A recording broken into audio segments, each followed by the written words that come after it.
السلام عليكم ورحمة الله وبركاته. فلوج جديد، وكان في فكرة كده جت في دماغي. قعدت افكر في ان قد ايه الواحد بيتعطل جامد قوي في حياته بسبب ان هو مش مهندس حياته صح. عارف لما تبقى عايز تعمل فيديو بس مكسل؟ انت عارف ان انت لما تعمل يوتيوب فيديو او فلوج هتبقى مبسوط، هتكون بتعمل حاجة مفيدة. انت عارف ان انت لما تكتب الكتاب اللي انت عايز تكتبه والرواية اللي انت عايز تكتبها، انت عارف ان ده الصح، ده اللي المفروض يتعمل، ده الأولوية دلوقتي، مش ان انا اضيع وقتي على السوشيال ميديا او ان انا افضل متنح في اللا شيء. انت عارف ان انت في عندك الحاجه اللي انت عايز تعملها، عايز تخلص الكورس اللي عليك، عايز تخلص الشهاده اللي انت عايز تخلصها. في حاجات انت عارف ان انت لو عملتها حياتك هتتقدم وهتتطور، بس انت مش مهندس حياتك صح. مش مهندس حياتك صح بشكل ان انت مش حاطط اللابتوب اللي انت بتكتب عليه الروايه قدامك. مش مهندس حياتك بان اللابتوب يبقى قريب منك في البيئة بتاعتك، في السبيس بتاعتك. مش مهندس حياتك انك الكاميرا قريبة منك. دي حاجة انا عايز اقولها. لو عايز تسجل خلي الموضوع يبقى سهل انك تبتدي تسجل، ما تخليش يبقى في عواقب ما بينك وما بين الحاجة المهمة اللي انت محتاج تعملها، وبعدين في الاخر بتقول مكسل في عواقب. ما هو انت سايب العواقب موجودة، انت تقدر تزيل او تشيل العواقب دي. اقدر اشيل العواقب اللي ما بيني وما بين الشغل، اقدر ان انا اقعد قريب من الراوتر، اقدر ان انا اخلي الموضوع يبقى سهل ان انا افتح اللابتوب، ما بقى جايبوش بقى من تحت السرير من تحت الملة، فاهم يعني؟ اقدر ان انا اهندس البيئة بتاعتي بحيث ان كل حاجة مهمة وكل اداة انا بستخدمها في شغلي، في هوايتي، في اليوتيوب بتاعي، في واتيفر الحاجة اللي انا بعملها، كل اداة اقدر اهندس ان هي الاداه دي تبقى قريبه مني في السبيس بتاعي. بالنسبه لي الكاميرا بتاعتي كنت دايما بسيبها في الشنطه فوق دي، في الشنطه دي شنطه الكاميرا. والجوريلا بود اللي هو الترايبود او الستاند اللي قاعد عليه الكاميرا كنت بكون فكه من الكاميرا وحطه فوق الدولاب خالص. الميكروفون كنت بسيبه في الاوضه التانية علشان ما يتوسخش. ما اعرفش يعني ده ايه اللي انا بعمله ده، بس ايه ده بقى اللي خلى ان الواحد دايما يبقى فيه عقبه بينه وبين التسجيل، ان هو لسه هروح اجيب الميكروفون واحطه على الكاميرا واحطه على الستاند، ولسه هسخن دماغي واشرب كوبايه القهوه، وبعدين يعني افكر في فكره حلوه اتكلم عليها او احضر سكريبت.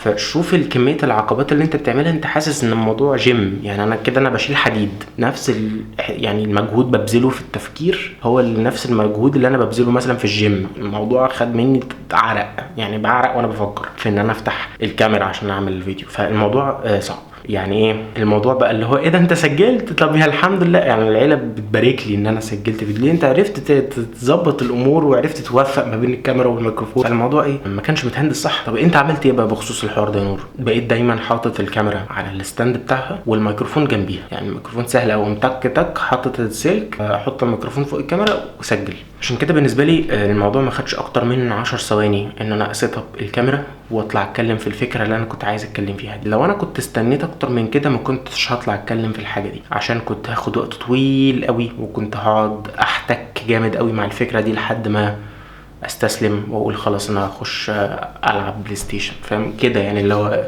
خلاص بقى، فاهم، اخش انام بقى خلاص بقى، يعني جيف اب من اليوم كده من اوله، فاهم؟ فدي حاجه مش حلوه. دي حاجه مش حلوه ان الواحد يفضل كده سايب دنيته مش متهندسه، وبعدين في الاخر يفضل زعلان ان هو في عواقب كبيره قوي وكتيره قوي ملهاش اي لازمه بينه وبين شغله. خلي اللابتوب في حوزتك، خلي الكاميرا منصوبه دايما عشان ما يبقاش ما بينك وما بين الفكره اللي انت عايز تقولها غير انك تدوس زرار ريكورد وتقول اللي انت عايز تقوله. تخلي اللابتوب جنبك علشان ما يبقاش ما بينك وما بين كتابة البحث او الرواية او الواتيفر اللي انت بتكتبه او الشغل اللي انت بتعمله، غير انك تعمل كده لللابتوب وتبتدي. مش لسه هروح واعمل واسطب واقعد خلي الموضوع سهل. اصل في الاول وفي الاخر ما عنديش اوبشن تاني غير ان انا محتاج اخلي البيئة دي اوظفها تبقى في صالحي. لو انا خليتها مش في صالحي انا دايما هعافر مع البيئة بتاعتي، هعافر مع المشتتات، هبذل وقت ومجهود كبير قوي ما قبل الاكشن، هبذل وقت ومجهود كبير قوي في التفكير والاحتكاك اللي ما بيني وما بين الشغل اللي انا عايز اعمله. هيجي بقى الاحتكاك ده في شكل تسويف، كسل، احساس بالعجز، يعني خلاص ما الدنيا قفشت بقى خلاص. مثلا الناس اللي بتعافر مع السوشيال ميديا او بيعافر مع ادمان معين عنده، انت دايما الادمان في حوزتك، انت دايما باكت السجاير في جيبك، انت دايما الانستجرام في الواجهه، دايما الفيسبوك عندك في التليفون في واجهه في الوول بيبر. يعني ناقص ايه تاني غير يعني ايه؟ يعني انت كانك قاصد انك تسهل على نفسك الادمان بتاعك زي السجاير. يعني انت طالما انت باكت السجاير دايما في جيبك، فما فيش اسهل من ان انت تطلع باكت السجاير وتطلع السيجاره وتولع. هتقول لي ما هو الموضوع مش سهل. ما هو مش سهل عشان انت حاطط باكت السجاير في جيبك. انا بقول لك ان شوف العاده السيئه اللي انت بتعافر معاها هتبقى اصعب قد ايه لو هي مش في الحوزه بتاعتك، مش في النطاق مش في الاريا بتاعتك.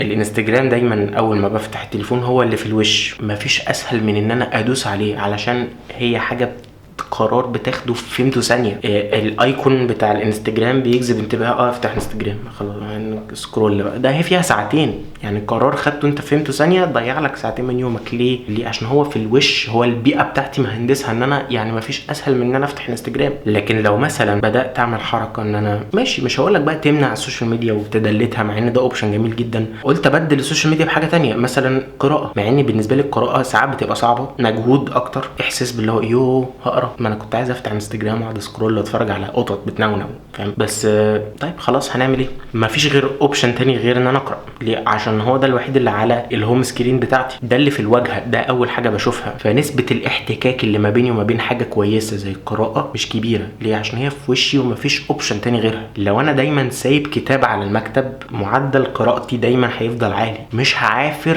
مع ان انا اخلي قراءتي اكتر. لو انا دايما سايب المصحف قدامي، احتماليه ان انا اقدر احافظ على الورد القراني اكبر من لو هو محطوط بقى دايما في المكتبه بقى الكبيره جدا اللي فيها كل التفاسير وكتاب الداء والدواء ومحطوط كله مع بعض في حته واحده كده، ومحدش بيقرب لها وبتطرب وبتبقى ايه الدنيا بايظه خالص. طب ما انا هحط المصحف قدامي، هفتكر على الاقل حتى لو انا مكسل وشطاني بقى ماسكني هاتك يا وسواس، فاهم؟ على الاقل هبقى ايه، هحس بتأنيب ضمير في مره كده وافتح واقول خلاص انا هقرا صفحه النهارده وبكره صفحه وبعده صفحه. الموضوع هيبني معايا عاده، علشان انا ايه، خليت الاسهل هو الكويس. الحاجه الكويسه هي الاسهل، والحاجه اللي بعافر معاها وصعبه بالنسبه لي بقت اصعب شويه. يعني لو اتفرج على التلفزيون فانا سايب الريموت دايما في الدولاب، فان انا اقوم روح الدولاب شكرا مش عايز اتفرج، انا هفتح يا عم اقرا صفحه. فاهم الموضوع بقى ايه؟ يعني كانك بتربي نفسك.